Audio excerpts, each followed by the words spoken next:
Ladies and gentlemen, people of South by Southwest, Merry Friday. If you are in the gallery, come on over. We are about to record a truly, truly special episode of Rules Don't Apply.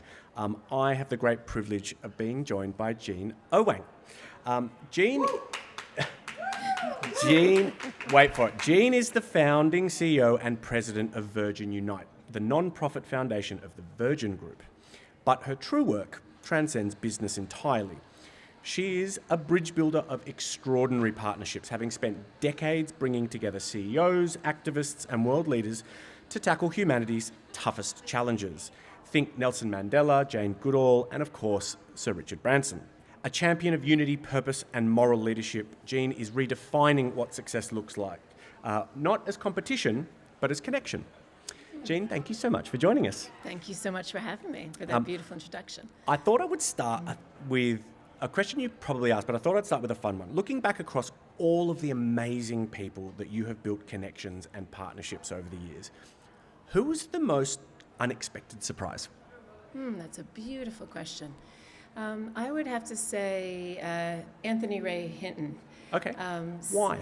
So he is an amazing human being who was actually imprisoned incorrectly in the United States on death row for 30 years. Oh, wow. And so I worked with this amazing lawyer called Brian Stevenson, who stood by him for all of that time and got him out of prison, completely innocent man.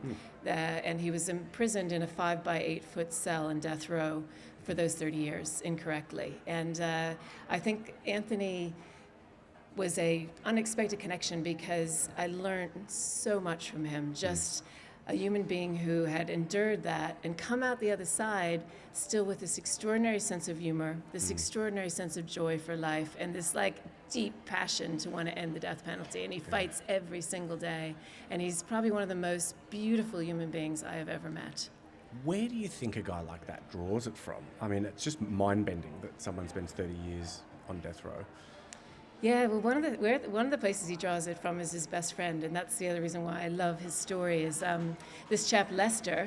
They actually were little kids growing up together, and then when Ray was imprisoned, Lester stood by him that entire time and drove 200 some miles each way every week to go visit Ray, every single week for 30 years. And then when Ray got out, the first thing he did is he helped buy a house for Lester right next door to his house. And they have houses on the other side of this little church in between in Alabama. And their friendship is just extraordinary. What an amazing story. I want to talk to you about partnership and connection. Two things that I think the world needs more of, and we're fast getting a drought. Why do partnerships, real partnerships, still feel so radical in business? I think they feel radical because every bone in the structure of how we build businesses and how we built capitalism is pushing us toward the other extreme. So it's pushing us towards hyper-individualism, whether it's the incentive structures that incentivize individuals to, be the top of the company, to get the most sales, to make the most money. So I feel like that breaks apart the connective tissue where it's hard to build partnerships within companies. I feel like when you change that, like Draper Richard Kaplan, a social impact firm in the US, talked about how they stripped out all the incentive structures that made people compete with each other. And they put in place ones that actually incentivized people to make a meaningful difference in other people's lives. And it changed the whole dynamic of the company. They talked about how it went from a company that was working together, but still self-focused, to something that's actually playing like a symphony now. So I feel like we're incentivizing people not to work in partnership. You have touched on one of my pet peeves with organizations, hyper-individualized KPIs. Yeah. So how does a business, beyond just the incentives, nurture a truly authentic culture of partnership and collaboration? What are the hallmarks, do you think? Yeah, so I think the first one is absolutely having a clear purpose. Like, why are you there? Like, what is that intoxicating purpose that every single day, everyone in your company is going to get up and be excited to come into work? And I think that immediately sets the tone of the culture, that this is more than just people sitting behind desks, people, names and numbers on a spreadsheet. It's something where it's meaningful to come into work every day. And I think that's the first thing. I think the second thing is you got to create a culture where you have a set of values and virtues that aren't just things that you pin on a wall and that you say, oh, we do the how many times have you been in it? Yeah, where, okay, this is our list of stuff. But then people don't live it every day. So how do you get people to practically live it and pay attention to it? And that has to flow from every level of the company. And I think probably the third thing is, how do you figure out those magnetic moments that bring people together in a company? And that create this sense of joy and connection, and like Innocent Drinks, this amazing company in the UK, 3 incredible founders that started it. They used to have every single week they would have this open door for the CEOs where they'd sit there and they'd have a community with the group. Then they'd have these amazing quarterly get-togethers. They just thought about every single moment of how they bring people connected. Or like Airbnb. I just talked about this briefly on the stage. They had this amazing ritual that they called elephants, dead fish, and vomit. And they would bring their teams together once a month, and they'd allow them to talk about the elephants in the room that no one was talking about, the dead fish that everyone was talking about, doing nothing about, and then the vomit of things that people just needed to get off their chest. And they said that changed the dynamic of their company because it created this safe space to have really difficult conversations. It's amazing what giving an almost playful label to something does. It's such a common thing. You give this incredible a bit of whimsy, and all of a sudden people have permission to really engage. Yeah. What's the sort of culture that you create, that you're aspiring and continuing to aspire to create within Virgin Unity? Yeah, I think within Virgin Unite and within Planetary Guardians, which is what we're one of the big projects and organizations we're working with right now, I think we're inspiring to create a culture where everyone can contribute and everyone feels like their work is having meaning in the world. And we have the most amazing team that are so committed to this work, particularly with the Planetary Guardians team, of how we make sure that we just launched last week a health check that shows how close we are to a red high-risk line, that if we cross that could be irreversible and catastrophic damage to life as we know it. And so what this team is doing is, how do you balance that fear of making people realize where we are currently with the planet with this sense of joy and optimism that we can still change course because we still have a 5-year window.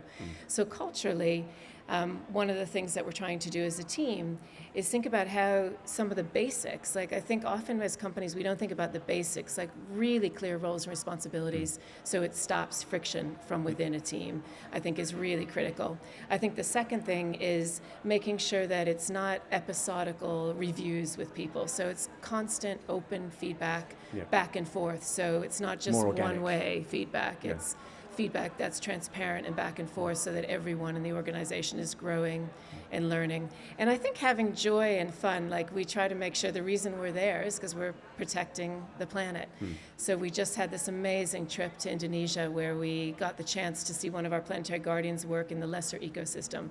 So I think that proximity to the things that you're actually trying to change in the world helps build this really interesting culture where you feel connected to each other, but you also feel super connected to the work. I'd like to ask about the other side of the coin. What, from your experience, what do people think creates good culture, but in actual fact, it just erodes the efficacy of what you're trying to do? Where are the tripwires in trying to build that culture? Yeah, and I'd love to hear your response to that too, because you probably have some really interesting ideas in this. So it's a really good question. I feel like incentive structures is probably the number one thing, because people feel like incentive structures that create more profit for individuals will help them build a culture where people don't want to leave and they retain. And I think often it has the opposite impact, because then someone is singularly focused on their goals rather than thinking about the collective and how the collective company and organization can deliver.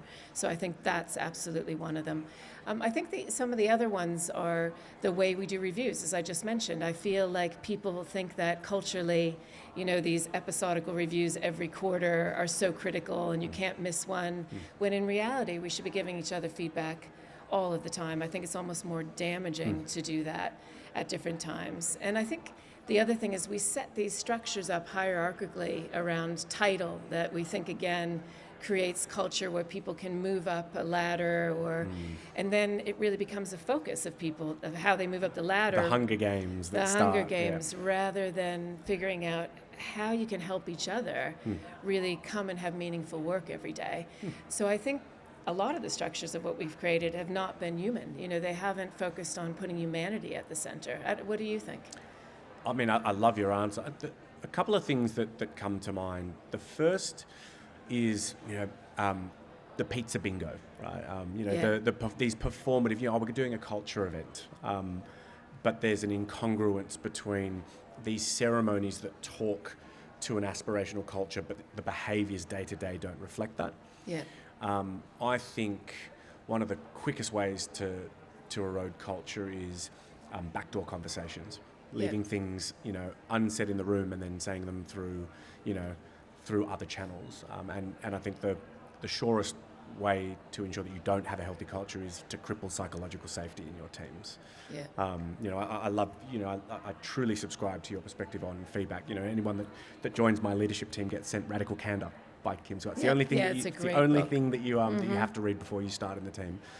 Because I think the best work and the best cultures are built on radical transparency, top to bottom in the organisation. So no, I couldn't agree more.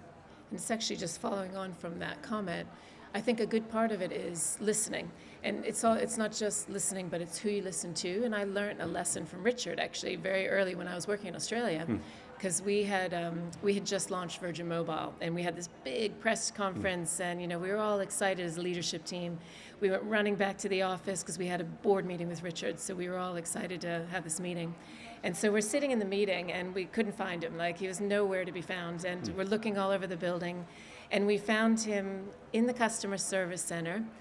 So he had earphones on. He was listening to customers, and he was listening to the customer service reps, and he had his notebook out, and he was taking notes on all the things that we could be doing better. And then he went up to the leadership team, and he had this list, and he went through the whole list about what we could be doing better. And I think sometimes we don't have the respect in a company to realize that the most important people are the ones on the phones who are listening to customers every day. I think that is very well said. And also, I think, to build on that no one is above anything in a good organisation, right? To your point with these hierarchies, nothing is below me or above me, right? If you need to roll your sleeves up, and I mean, Richard was famous for all of this. Like, no job was too small or beneath him. What do you think are the cornerstones of an exceptional long-term partnership, one that creates real virtuous value across both parties?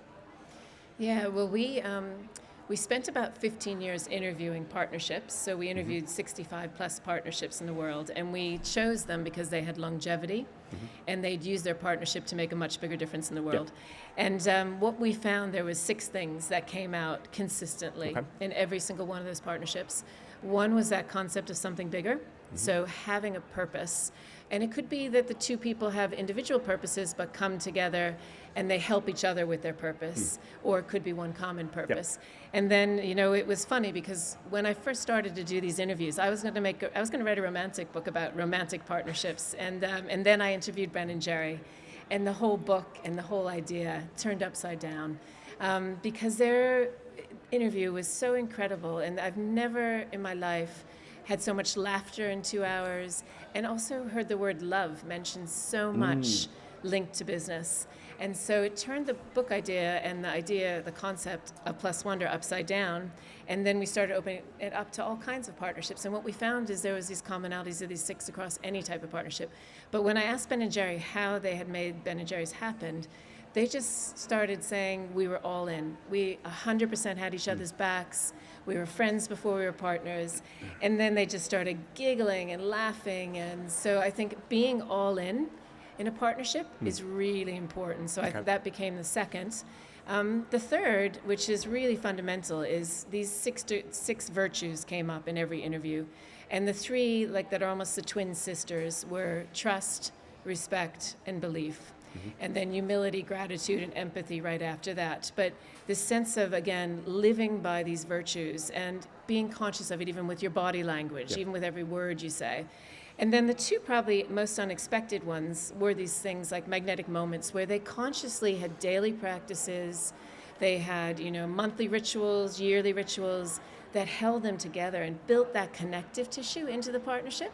And then celebrating friction, because absolutely none of these partnerships are void of friction, but they all figured out tools on how they lift above friction. And so those 6 together were in all the successful partnerships that we studied. It's a good rubric to go by.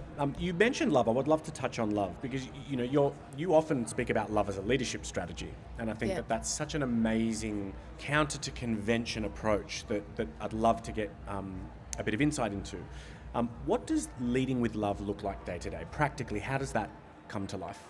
Yeah, it's interesting. One of the interviews, someone said to me, the question should not be, do you love me? The question should be, am I loving enough? So I think leadership's starting with that question, am I loving enough in everything that you're doing throughout, whether it's having a conversation with someone, whether it's giving a presentation to a board, whether it's how you bring that love into the room, where you're really considering not just what you're saying about yourself, but what you want the other person to feel. Generosity, so it's having of that presence. empathy and generosity and presence, and I feel like that having that question in your head is really, really critical. But I think it's also, one of the Virgin Group people directors called it the million magic moments, where every single interaction you have with someone, whether it's by a coffee station or whether it's, in a meeting, is a chance to build or lose culture. And I think you can have that sense of love in that every interaction, those million magic moments throughout the day. So it's not just thinking episodically of how do we build love into our values, or how do we build love into our products. Get another billboard. Get another, exactly. It's about what is that interaction as human beings. How does, in senior leadership, how does love and accountability coexist? Yeah, and this is a super important question. I think one that we all struggle with all the time still, because particularly in a company like Virgin, a lot of people will come and they think it's joy, love, fun, but then they don't realize that it's actually super hard work as well. And so you have to make sure you have that balance, and that's part of the framing of culture of love, because if you don't have that accountability, then you're not being fair to your other colleagues. And they're then working incredible hours because they're trying to pick up the pieces from people that aren't accountable. So I think it's the how you do the hard moments is where you can still bring love into those hard moments. If you have to let someone go, for example, it's helping them understand, like for their next role, what are those things that they can change or do, or what are their strengths? Is, the role perhaps is just not the right fit for them. So it's doing that with a sense of love, because I think that's one of the things that I found the hardest in any role I've been in, is having to let go of someone. And I constantly keep them way longer because I'm so I don't want to go through that process of letting them go, because it doesn't feel like love. But in the end, it's actually not love keeping them in the wrong role, both for the team and for them as well. I have learned that lesson the hard way as well. I want to talk about unity and the road ahead, because you get to lead a business that does such profound work that galvanizes cultures and geographies and nations. How can we as leaders, as we stare down the barrel of a world that is increasingly addicted to division, how do we go about regaining unity? Which I think is so important right now. Yeah, and I feel like the U.S. is the epicenter of fear and division right now. One of. Yeah. Do you feel like that fear and division is here in Australia as well? Not to the same extent, but you can sense the undercurrents. My perspective is here it's much more economic bifurcation. Yeah. So where in the US it's really sort of the partisanism of everything. There is an increasing undercurrent in Australia of the haves and the have-nots, and I worry that that's going to be the catalyst, the wick that gets lit. And you can start to see the signals of a country that has been built on mateship and on everybody having a place and deserving a place, right? We're all from somewhere else, right? Except obviously the Indigenous communities. But I feel as though we're sort of starting to creep down that same road, if I'm honest. Yeah. But look, we all think we're in the 80%, right? Like, this is what algorithms do, right? I think I'm in the 80%. You think we can't all be in the 80%, and I think we lose sight of civil disagreement and civil discourse in the process. Yeah, and I think you've hit on something really important, and I've been thinking about a lot in the US right now, is how we don't lose that civil discourse, because fear and division. The interesting thing is, like, Todd Rose from Populist did this research study where he found that actually in America, no matter what political party you come from, our aspirations are all the same. So the top 10, I think, aspirations, there's common across all political divides. And I think this fear and division has actually been created as a myth by politicians for self-interest. Yeah. And so I think you start by bridging the commonalities and helping ground people in what the commonalities and what's the same, and having that as kind of a starting step. But I think the second thing is really listening, and not just listening to people that you're comfortable with, listening to people that you're deeply uncomfortable with, and having conversations with people that you're deeply uncomfortable with. And there's two incredible thinkers in the US, Cornel West, who's very far left, social democrat, Robert George, who's very far right, Christian thinker, very conservative, but they're best friends. They disagree on almost everything. But they say because they respect one another so much that they learn to disagree without being disagreeable, and they've learned to have the conversations. And they talk about how even though they disagree, they always come away learning something from the other person. And I think to your point, the North Star is still the same, right? Yeah. For our children to inherit a better world, right? Yeah. The pathway, there may be, two different paths, but the North Star is the same. And It's I think the same. That, Yeah, and there was this, is it really interesting in the United States recently, where there was this big thing where the government wanted to sell off public lands to create opportunities for drilling, oil, etc. And what was really interesting is that the right and the left came together because they all had this common dream and vision that they wanted their children to inherit these public lands as places they could go for natural beauty. So it was actually people on the right, veterans, others, that came together to say, we will not sell these public lands. And so that was a beautiful example of that common aspiration at the top, but then two very different groups coming together, and that's how they protected the public lands. And we just need a bit more of that, don't we? Yeah, but we need to each be brave, and we need to be standing up and talking about the things that we have issue with, and not just because I worry that people are going into isolationist mode. Sorry, I'm dyslexic and I can never say that word, isolationist. I worry that we're just going into our own little boxes and being frightened to even open the door for the conversation. And once that happens, then it becomes really dangerous, because then there's no difference in thinking.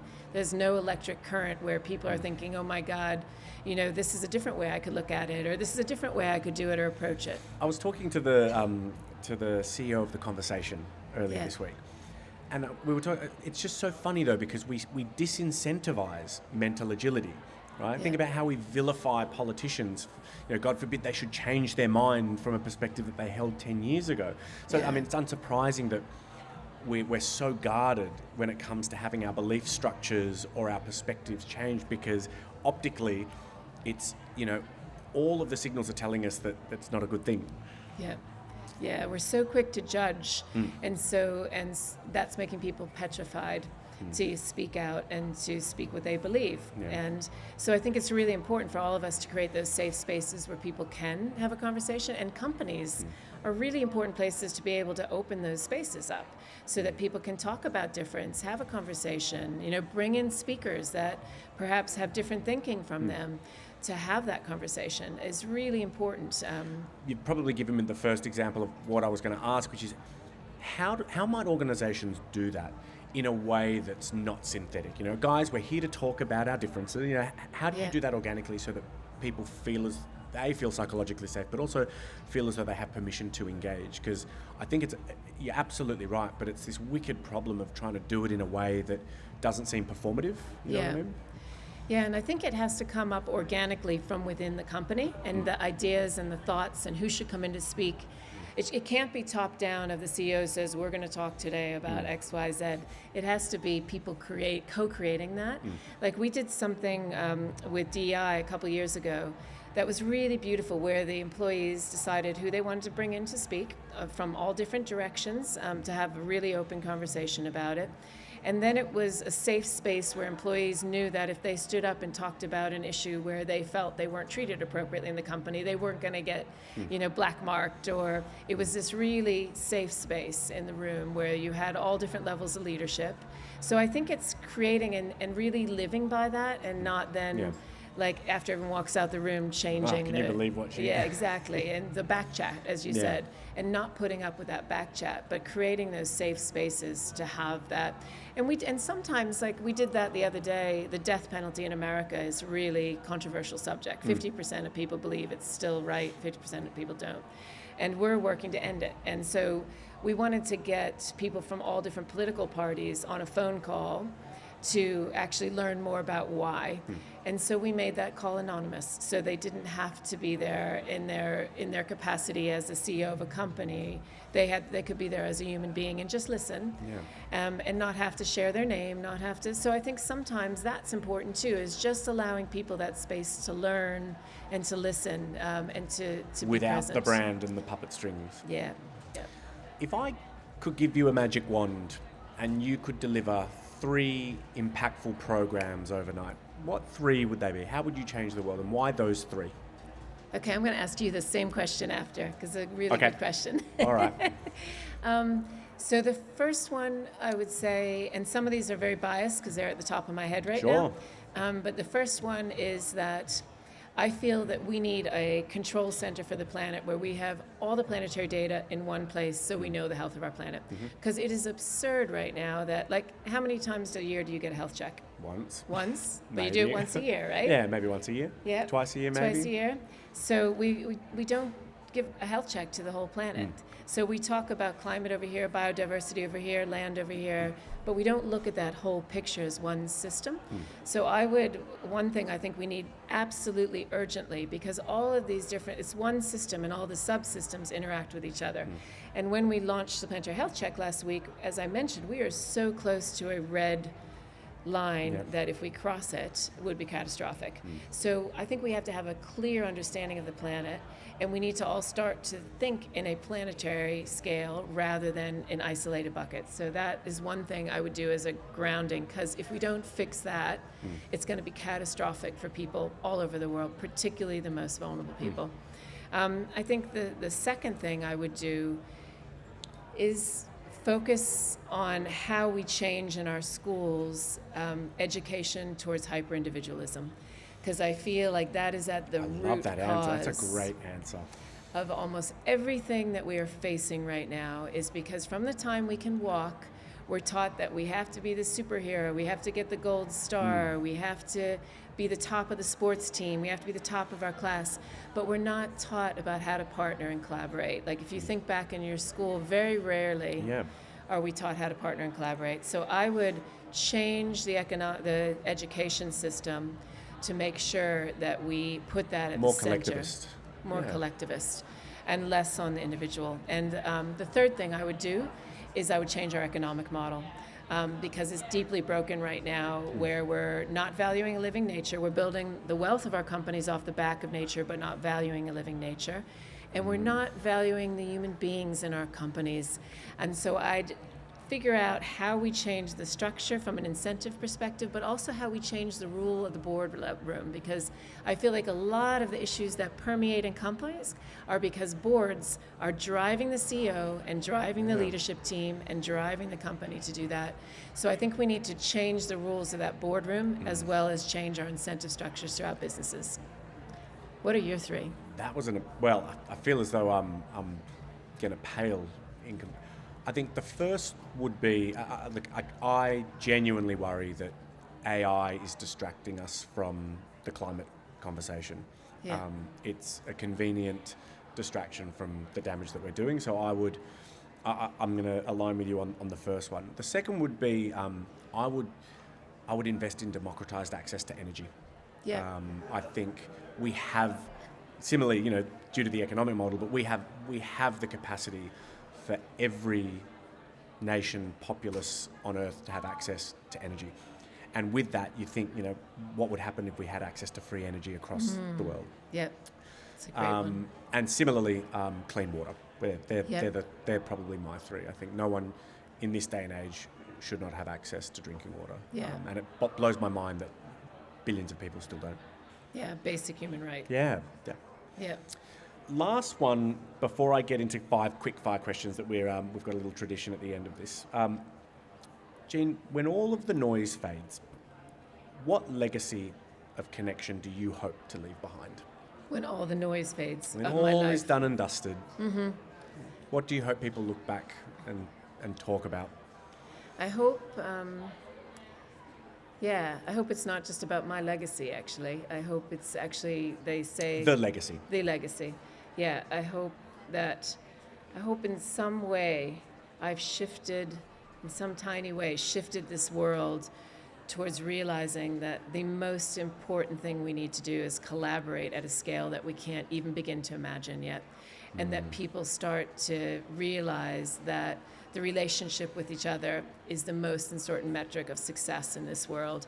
And it's not about how much money we make, it's not about how many connections we make, it's about the deep connections we have with each other. And if I can some way shift people to realize that as a measurement of success when they leave this world, I will be very happy. That's a profound answer. And it's funny because Mo Goodall was here speaking at the beginning of the week. Oh, yeah, he's great. And it's funny because he was saying, one of the silver linings, one of the few silver linings of this emerging ecology of AI is that AIs will collaborate, right? If the AIs start to take over, so to speak, in the proverbial sense, they will inherently collaborate with one another. And I think it's an interesting perspective on one of the few things that an age of algorithms might foster once we move beyond the divisive nature of echo chambers. Yeah, and it's interesting because we are using AI, right? We're doing this major collaboration study right now about how we've taken many great human collaborations and looking at what made them work. And so we've done a number of in-person interviews. So we have a ton of data and transcripts that we've coded. But then we're also doing the same thing with AI, like looking across all the literature that's out there, all the studies. And it's super interesting to see what AI picks up as successful factors in collaboration and what our interviews are picking up. And what AI misses each time is the human components of the collaboration, like with the ozone community, like simple things that were so important about how they made people, they celebrated people constantly. They celebrated incrementalism. And none of that stuff. The utilitarianism of it's more like strategy 1, strategy 2, strategy 3. Yeah, logic reigns supreme. So it's really interesting because the other side of that equation is really the human side that's made these collectives, like whether it's helping protect the ozone layer, whether it's ending smallpox in India, whether it's ending apartheid in South Africa. All of those interviews ground in that human component. And we can't ever lose that. It's going to be the thing that keeps us human going forward. All right, Jean, we have a closing tradition this season. 5 quick fire questions. First thought wins. What's one hot take about what's to come that you believe but no one else does? That I believe that no one else does. Or very few do. You might have a friend or two that agree. I believe that human beings are inherently good and want connection in this world. And I believe that often we focus on people's, not their better angels, their worse. What makes them